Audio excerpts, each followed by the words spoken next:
Well, hello, my friends. I'm Bonnie Christine. Welcome back to the Professional Creative Podcast. You know, when I first began running my creative business, I had no idea what types of problems that would come my way. And I really had no experience in solving them.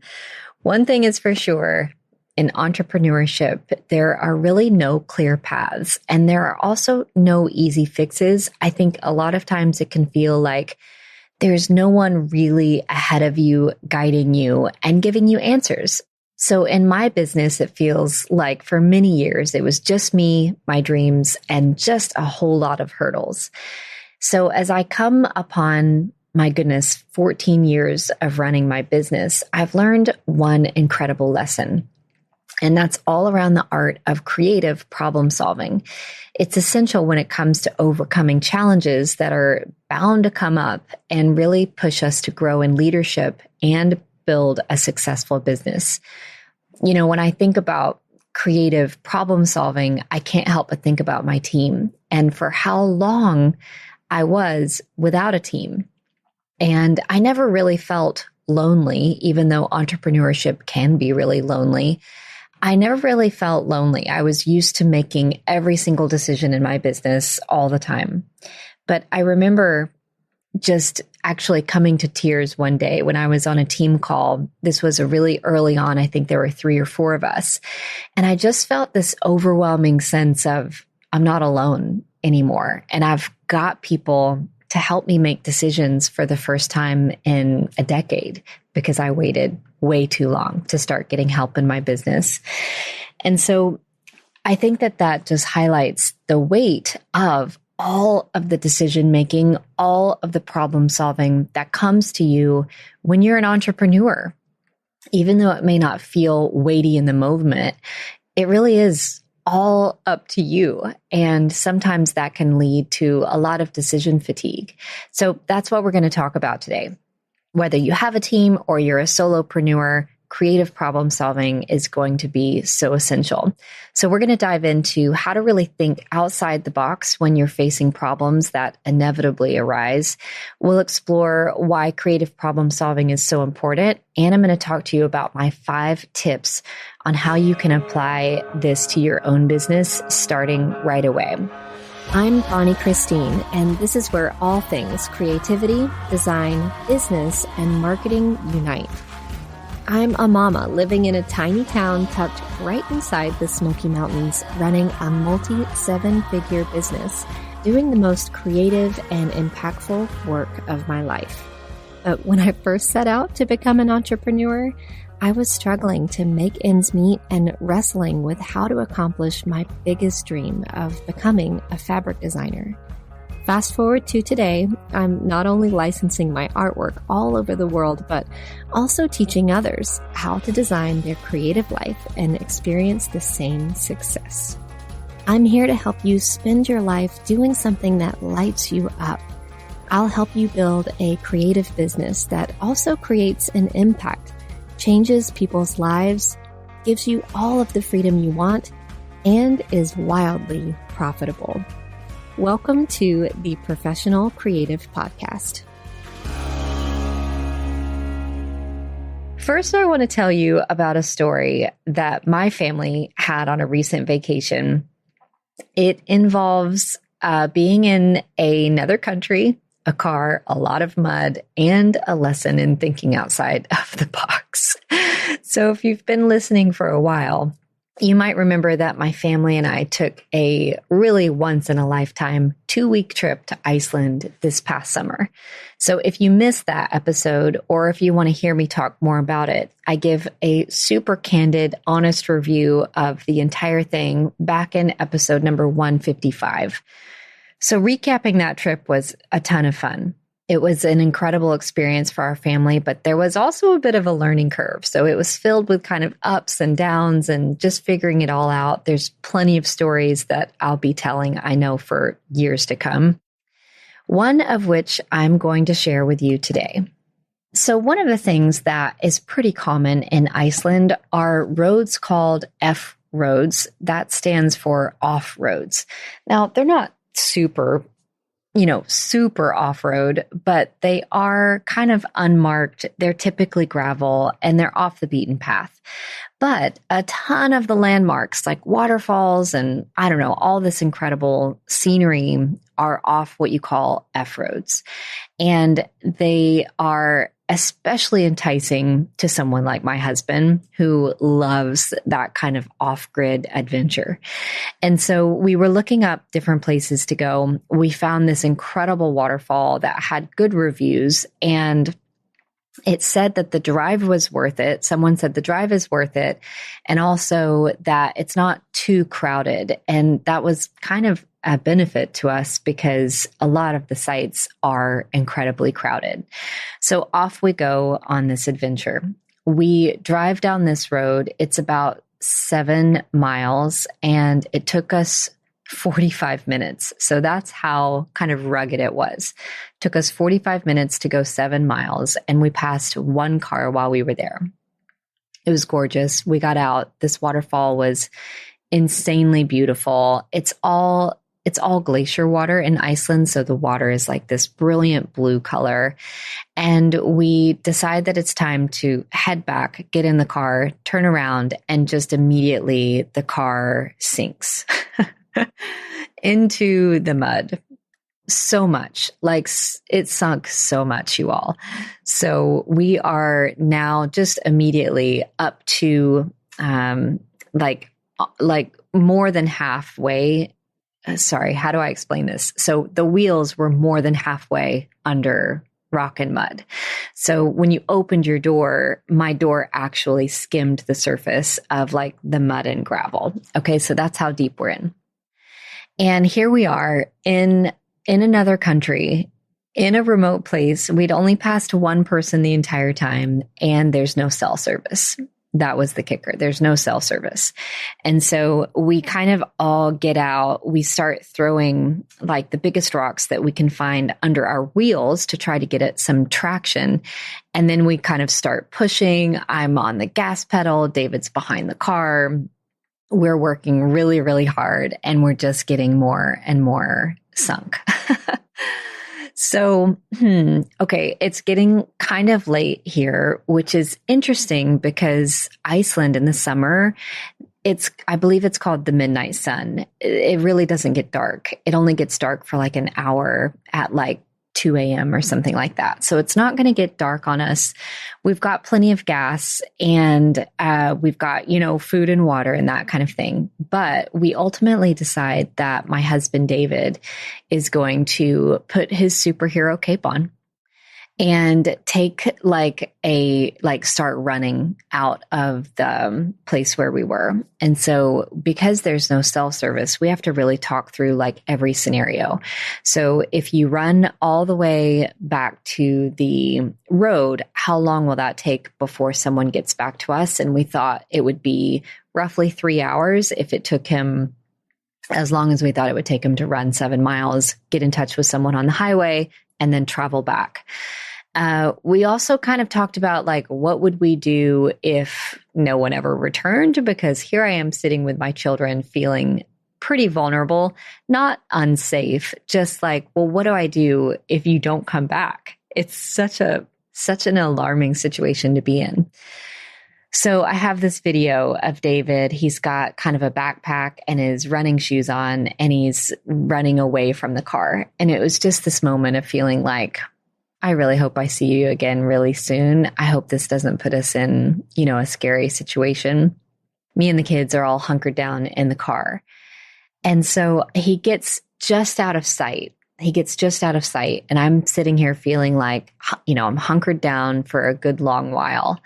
And about, 5 minutes later, I see him running back. And what had happened is that he had gotten cell service like just over the horizon. And is that the right word? Like just over the crest of the hill, he had gotten cell service and started to talk to some people about how to come and get us. And it was such a relief. Like, I don't know, it's been a long time since I felt that amount of relief in one moment. And all we had to do the entire time was walk about, not even a quarter of a mile, a half a mile away from where we were and we got cell service. And we just had assumed that there was none for like a very long time, but there was just over the horizon. And so we just needed to kind of get creative, right? Like start walking around and problem shooting. So we kind of tried this traditional way to solve the problem, which was, grit and pushing and trying to just get us unstuck. And then we started to get creative about some problem solving, and the solution came really quickly. So long story short, we ended up being up there for about 4 hours, and one of the owners of a hotel that we were staying at ended up coming to get us. Then we had to leave the car, and a tow company came and got it the following day. And so it was a whole thing, my friends, but we made it out. I thought that was a good story to talk about as we're really including creative problem solving, because we could have either panicked and really not made a lot of progress, or really get creative. And so again, that conventional solution, it didn't work. It wasn't enough. We had to get really creative to get unstuck. So this story just illustrates that there are two different approaches to problem solving, conventional and creative. So I want to break those two down. Conventional problem solving means effort, right? It's typically systematic. It's methodical. You kind of identify the problem. You start gathering information. You brainstorm different ideas or different solutions, and then you choose the best one, right? So it works. Actually, it works a lot of the times. This approach works in so many different cases. It's tried and true. But the thing is that a conventional approach for problem solving is typically only works for predictable, conventional situations. So as creative entrepreneurs, we're often dealing with unpredictable situations. Maybe the gravel is wetter. Maybe the mud is stickier or easier to sink in. It's a unique challenge, and sometimes things that just haven't really been done or figured out before. So creative problem solving is way more flexible. It's more innovative. It's more adaptable. It allows for more ideation. It's when you can experiment and stay open to new ideas and be willing to break away from the norm.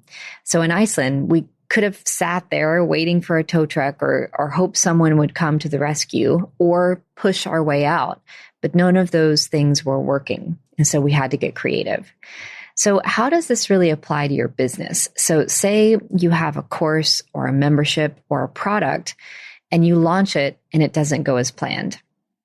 You're doing all the quote unquote right things, right? Following the same strategies that you've learned from those who've gone before you. You're doing the things that have always worked in the past, but this time it's just not working. So a conventional approach to a low launch, an underperforming launch, might lead you to throw more money at your advertising or reduce your pricing. But a creative problem-solving approach invites you to shift your strategy entirely and enter into a new way of thinking. So maybe it's innovating your messaging or offering a unique enrollment bonus, or maybe coupling a product with something that is really enticing, or maybe launching an exciting challenge that draws people together. The goal with creative problem solving is to stay open to possibilities and be willing to pivot when it's necessary. Hi, everyone. It's Bonnie Christine, and I've got some really exciting news to share. Team Bonnie Christine is growing, and we're currently on the lookout for some amazing new talent to join us. So if you've ever wanted to be a part of a team that's passionate about creativity, education, and really making a tangible, real difference, I would love to have you consider joining us. We're hiring for a few key roles, including a full-time content writer, a full-time digital marketing specialist, as well as a freelance video editor. These positions are all fully remote. We offer competitive pay, flexible hours, and a ton of great perks, alongside being able to just work with an incredible team. So we're looking for people who are really eager to help shape our mission of supporting creatives really worldwide. If that sounds like you, or maybe someone you know, go ahead and head over to bonniechristine.com/careers to learn more and apply. And hey, if you know someone who would be a great candidate, please send this page to them as well. Applications close October 21st. So don't wait too long. We can't wait to welcome some new faces to the team and really get to know you. Again, that's bonniechristine.com/careers. I can't wait to get to know you. So if you're running a creative business like so many of you are, I want to remind you that so much of what you've done to get to where you are has already been deeply creative. Whether or not you realize it, you've been using creative problem solving all along. So let's dig a little deeper into what this can look like. Now, I don't want you to leave today thinking, well, that's an interesting topic, but how do I actually apply it? So I want to get really practical and talk about 5 steps for creative problem solving that can be applied to any issue that you have coming up in your business. The first is quantity over quality. The first thing I recommend in brainstorming is brainstorming without limits. Get as many ideas out of your mind as possible without judgment, without worrying about if they're good or not, or how you would actually, bring them to fruition. So when you focus on quantity over quality, you kind of free up this mental space. And that's when the best ideas often emerge. In my business, we use this approach many times a year. For example, we recently just had a brainstorm session for new products for my upcoming shop launch, which I can't wait to talk more about. In the past, I've brought them into a brainstorming session for things like bonuses or membership retention or marketing pivots. But I always tell them no idea is off limits, and you would be amazed at how often the most unexpected ideas will just come from this iteration, this vision storming session, and really lead to innovation. Number 2 is to encourage wild ideas. Give yourself permission to think way outside the box. Sometimes we get stuck in a routine or what we think is the right way, but breaking away from that can lead to truly groundbreaking ideas. So let go of assumptions, let your imagination roam freely.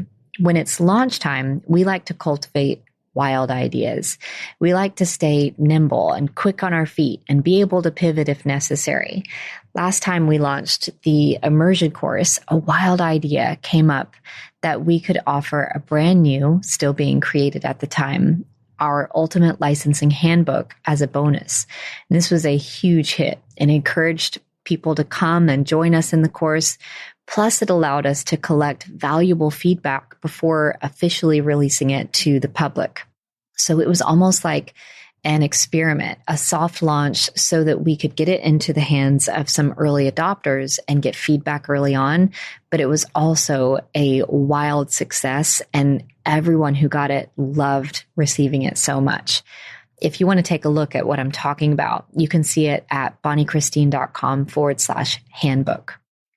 Number 3 is constraints. So constraints can actually help spark creativity.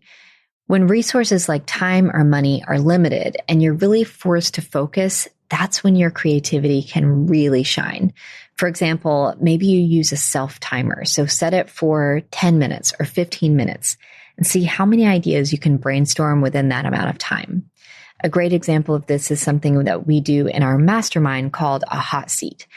These are highly structured, time-constrained brainstorming sessions where someone has exactly 2 minutes to explain a problem or something that they want help with, and then the group has about 15 minutes to offer ideas and solutions to them. We actually did an entire episode on hot seats, so be sure to go check out episode number 44 to have a deeper dive into what these look like. And I'll also link those couple of episodes I've mentioned in today's show notes over at professionalcreative.com. Number 4 is to defer judgment. So again, you don't want to have judgment when you're ideating. Don't evaluate the ideas right away. Rather, just let them flow freely without worrying about whether they're good or bad or how you would make them come to life. You can always go back and refine them later or decide that they're not ones that you want to move on right away. But in the moment, it's really crucial to just keep judgment at bay so that you don't stifle that creative part of you. Now, number 5 is to seek feedback at the right time. So I'm a huge fan of feedback. It's so important, but timing is also really important. My advice is to share your ideas when they're what we call almost fully baked. They're around the 80 to 90% completion rate. This way you can get valuable input without risking your entire idea being derailed too soon or too early. So why is creative problem solving so important? Well, for starters, it's really the key to innovation. We live in such a noisy world, and innovation is really what sets us apart. So think about some of the most successful businesses. They don't just solve a problem, but they do it in a way that no one else has thought of. An example that this brings to mind is one that I recently learned about on Facebook. Now, whether you're a fan of Facebook or not, they are the pioneers of social media as we know it today. And they're the industry leader for a reason. They have done nothing but innovate since their company began. So Facebook does this really interesting thing. They call it a hackathon. So when they invite all of their employees, as well as students from some of the top engineering schools in the nation, they bring them together and they have what I'll call a brainstorming marathon, but they call it a hackathon. Okay. So they take the best ideas that come from this hackathon and actually implement them on the Facebook app within just a few weeks. So they're inviting limitless brainstorming, and then they're actually taking action on it fairly quickly and getting those ideas out into the world. So while a lot of the innovations that come from hackathons are things like behind the scenes of their interface, some examples we might know are the like button, chat, video, and what we call the timeline. So all of these features are answers to a problem that Facebook wanted to solve, whether it was driving up user engagement with the like button or getting users to stay on their platform longer with the use of chat and video, or helping them organize their posts and memories better with the timeline feature. These are all super successful implementations of creative solutions.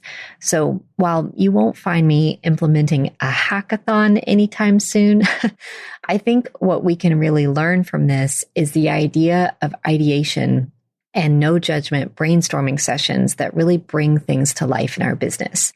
So think of what that could look like for you next time you're faced with a problem that requires maybe a creative solution. Creative problem solving also builds emotional resilience, which is something that I've been actively working on for, the past half decade. As entrepreneurs, we're constantly facing setbacks and judgment and opinions, and it requires us to show up in a new way. And so emotional resilience is so incredibly important. When you learn to think creatively, you develop the endurance to bounce back when things don't go as planned. Lastly, it helps you get unstuck. When you're faced with what feels like an impossible obstacle, creative problem solving gives you the tools to really push through and break the boundary and have new ideas. Whether it's maybe finding a new market for your product or creating a new product that offers a solution to your industry, creative thinking helps you see challenges as opportunities.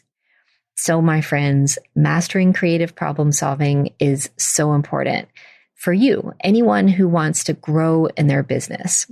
This is something I wish someone had told me earlier on. Building resilience and learning to embrace kind of stepping out of the box are just important as any technical skill you'll learn as well. So my challenge for you today is this: start applying these techniques in your own business. Let go of perfection and judgment and just experiment with new ideas. And most importantly, keep pushing forward even when the path isn't clear. My friends, create the beauty that you want to see come alive in the world. And remember, there's room for you.